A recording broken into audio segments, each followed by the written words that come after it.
It's so clogged. I hate all the wires hanging down also.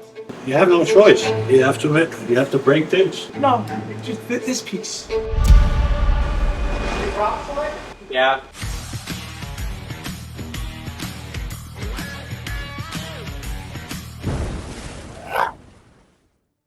With temperatures finally on the rise and summer approaching, the Polo Reef team is in full swing on the 17,000-gallon tank rebuild. Over the next few weeks, the team will spend a lot of time above and below the water, working to beautify the 17,000-gallon tank, conduct some routine maintenance, and fix some stubborn pieces of equipment. With the shipment of large colonies expected, the team is preparing the 17,000-gallon tank. Michelle arrives for her weekly dive, but her focus today will mainly be on flow. Her task? Remove 2 small pumps from the left side of the tank. She heads over to brief with Andrew before gearing up for her dive. Is it staying there? No. That's there. No. No, so I know it's there because it was hitting the carbon bags, but I hate all the wires hanging down also.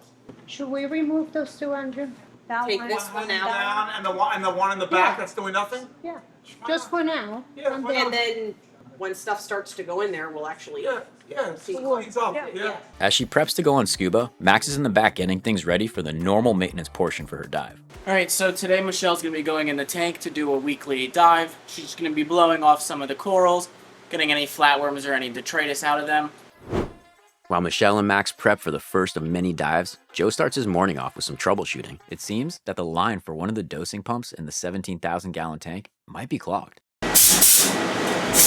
This particular dosing pump replaces the daily evaporation of fresh water with calcium hydroxide, aka kalkwasser. This helps maintain the levels of calcium and alkalinity while keeping salinity stable. It's so clogged. He decides they need to swap the whole line out. So with the help of Yeltsin, they get to work running the line. That works. This particular line runs from upstairs into the sub-basement, where the sump for the 17,000-gallon tank lives. And with a little maneuvering, the 17,000-gallon tank got its strip back. While Yeltsin and Joe finish up, Michelle is ready for her dive. But before she splashes down, she realizes that it might be easier to remove one of the small pumps from the top of the tank. So she performs the Polo Reef plank walk and removes the easy-to-reach pump to lessen her workload while on scuba. With that done, she splashes down and begins her routine maintenance. As she does, Patty and Andrew discuss moving a few pieces of coral around. This one, I know you like it there, but if we want the Monty right here, we could always put it right over here. Yeah, but the real one that's too big is that needs to be chopped off. And cut it like right there. Yeah. After the routine portion of the dive, she then focuses on the other small pump Andrew wants removed. Before she's ready to wrap up her dive, Andrew and Patty want to see what the flow looks like with the 2 small pumps removed. So they have her purge her regulator into the flow. This pump, it has some serious kick. We can do that, or we can put it, We don't need to do it today, but yeah, or a little stronger, yeah, we can make it stronger. especially not having the down one. Yeah. Andrew is not too thrilled with the flow, but they decide they'll address this another time. With the dive complete, the team focuses on the next task of the day, ICP test. The Polo Reef team sends out ICP tests weekly to stay on top of their systems. Today, Supermax is prepping the next batch to go out. Alright, so today we're going to be sending out ICP on some of the tanks. It's a pretty straightforward process, but we're just going to get it all packaged up, send it off, and we'll wait and get the results. What is an ICP test? Well, ICP, it stands for Inductively Coupled Plasma Testing. What? In short, an ICP test is a laboratory-grade water analysis that provides a complete element breakdown and its concentrations. By sending a water sample to a specialized lab, Andrew and the team can measure dozens of elements, from calcium and magnesium to trace elements like copper or zinc. This helps them understand exactly what's happening in the system and keep the corals healthy at all times. Max runs around, grabs some samples from each tank, they pack them up, and send it out. It doesn't get easier than that. Alright, so now we're going to get ready to ship them out. We just throw them into an express UPS box, and we'll seal it up and get it sent out. Just as he finishes up, last week's ICP results are in. Ever wonder how the team reviews and addresses the ICPs? Well, here's their weekly ICP meeting. Iron. What do we got? How much are we dosing? Right now we're dosing 450 twice, so 900 total. Okay. And what was it at one point? When it was at its, where it was 6 something? 800. 800. Let's take it up a little bit. Nickel's fine. Selenium's. I don't know. We started dosing it here. Oh, okay. Need more. A little more selenium. We're at 10. 13. As you can see, Andrew and the Polo Reef team don't mess around when it comes to monitoring their tanks. They evaluate and stay adaptive to changing conditions in the systems at all times. It's one part of this hobby that Andrew enjoys the most, and a great way to finish their day. A few days later, the team is ready for a big dive. Today, Michelle is on a special mission. She will be tasked with taking some large colonies that Polo Reef has cultivated over the years and placing them in the 17,000-gallon tank. The tanks they are pulling from are actually connected to the 17,000-gallon tank, so they won't need to worry about quarantine procedures. As she preps for her dive, Joe begins to grab some green slimers from the back and pieces them together to get ready to splash down in the tank. With some of the pieces ready to go in, Michelle splashes down and first focuses on the right side of the tank. Before putting in the green slimer, she places another large mixed colony on the top portion of the right side. This coral is absolutely massive. But if we put it more towards here, then Looks like it was always there. Yeah, it does. The team, they absolutely love this large colony, so she shuffles to the left side to grab some coral to help fill some of the gaps on the right. The right side is starting to resemble its old self again, and has the team feeling really good. almost this whole section now looks full. Okay, now beef this area up here. Yeah, that looks better. How about that? That's exactly what I was thinking. Yeah, that looks better. We have a cluster back again. That is perfect. There you go. As Michelle continues her dive, Supermax and Yeltsin are behind the scenes, working on some maintenance of their own. All right, so today we're going to be cleaning out the aragonite filter. Essentially, we're going to be removing each one of the individual rocks, spraying them down, cleaning them off, as well as cleaning out the chamber, and then we're going to add it all back in. Meanwhile, back in the 17,000-gallon tank, Michelle shifts her focus to the left side, starting with the green slimer Joe was piecing together earlier. As she's working, Andrew's coral creative mind takes over, and he has a few questions about the right side. Is there a piece we can put right on Here? that spot? Andrew, he has an eagle eye when it comes to coral. He wants to place a piece to fill in the gap at the top of the right side. Joe has a brilliant idea. He heads right over to the 900-gallon tank to grab a large colony that he thinks will fit perfectly in the spot. It's amazing how this team knows every inch of coral in all the tanks enough to simply grab and go. Within minutes, the coral are out of the 900-gallon tank, in Michelle's hands, and in the 17,000-gallon tank. It turns out, these were exactly a perfect fit to fill the gap. Spirits are super high at the moment. With Andrew's approval, those colonies will stay for now, and Michelle continues her dive, grabbing some smaller pieces to fill other gaps on the right side. Just like that, the 17,000-gallon tank is filling up with life. Not bad.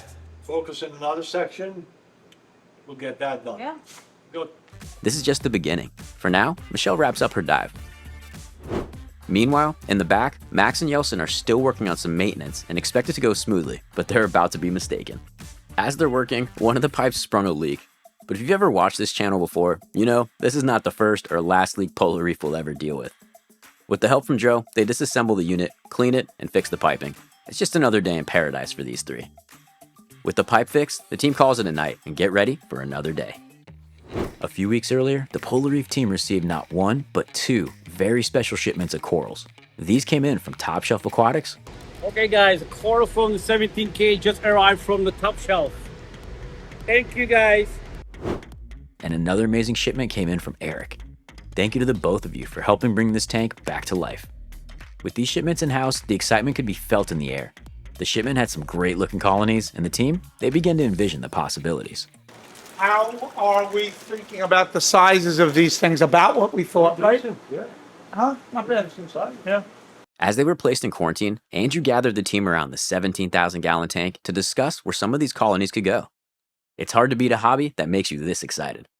I honestly think we should work on this area and this area. Fast forward a few weeks and the Polo Reef team is about to make their dreams come true. Today, the large colonies will make their way into the 17,000-gallon tank. Before anything can splash in the tank, Alex the vet is in the house to give the colonies their clean bill of health. It's always safety first at Polo Reef. Well, these Acropora have been with us for a little bit now, finishing up quarantine before they go into the 17,000. They're just getting one final last dip.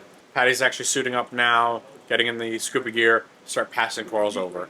On scuba will be Patty, and she's going to have her hands full. Well, full of coral. On top of that, she might break the record for the amount of time on scuba at Polo Reef. Her first task is to work on the center overhang of the tank. The problem?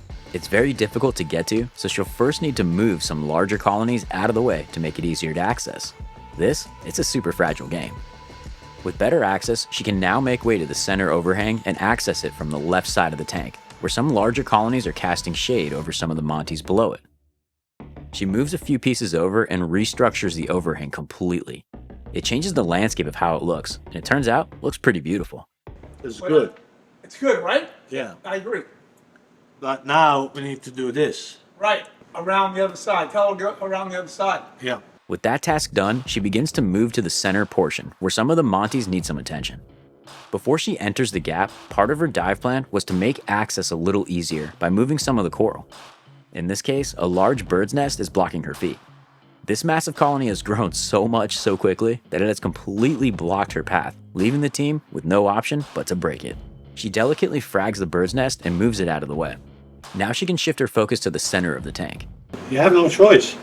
You have to break things. Her next job is to check on some of the Monties in the center of the tank. Some of them, they look like they might have some nudibranchs. She pulls one out and gives it a visual inspection. Luckily, she doesn't find anything. From there, she grabs the Monties that look like they may need some treatment and hands them back up for the team to work on. With the Monties out, she heads back to the middle of the tank to clear out and prep the areas for the big colonies. Before putting the big colonies in, she decides to pop out of the tank and chat with Andrew about the next steps and see how things are going so far. Oh, that looks so much better. So you still get a little bit of home, but not that much. After a quick chat, a little hydration, and some guidance from Andrew, they're all on the same page, and the big colonies can finally splash down. Patty heads back into the tank for phase 2. The coral marathon is now in full swing. No. Just flip it. There you go. I like that better. Yeah. Yeah, like that is fine. Yeah. One after another, she continues to place the new large colonies in the center of the tank. The 17,000-gallon tank is slowly coming back to life in real time. It's an absolute thing of beauty. Looks good. We made it turn. Yeah. With the center filling in nicely, her next task is the right side of the tank. As of now, Patty has been diving for more than 2 hours. She's been in the aquarium so long that team needs to stop and swap out her scuba tank.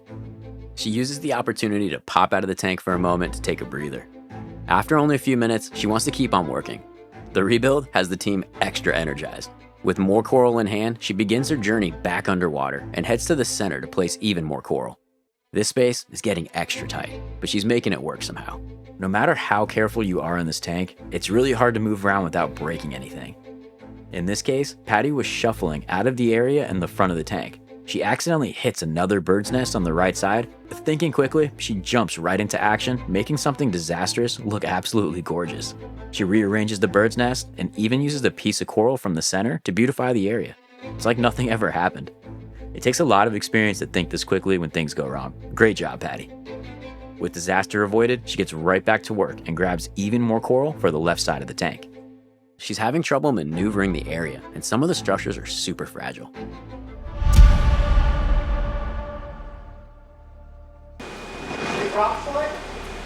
Yeah. As she places one of the heavy colonies on the rock, it begins to shift.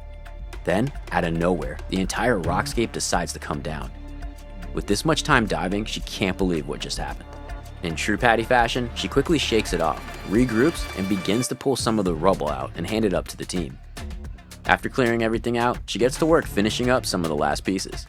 As she does, she shows Andrew how loose some of these rocks really are. This will have to be a problem they solve on another day. At this point, Patty has been in the tank for almost 4 hours. She's been in there so long, the lights are even starting to ramp down. Exhausted, she places the final piece and happily gets out of the tank.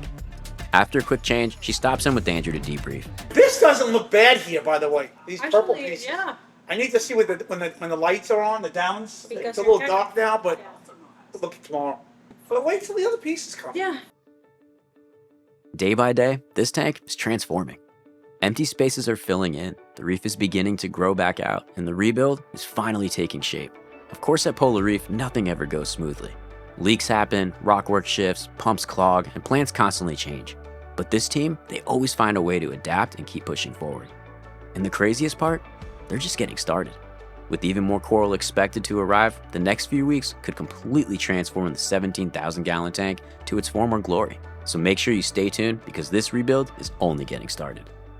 Don't forget to like, subscribe, and hit that bell to stay updated on everything Polo Reef. Until next time.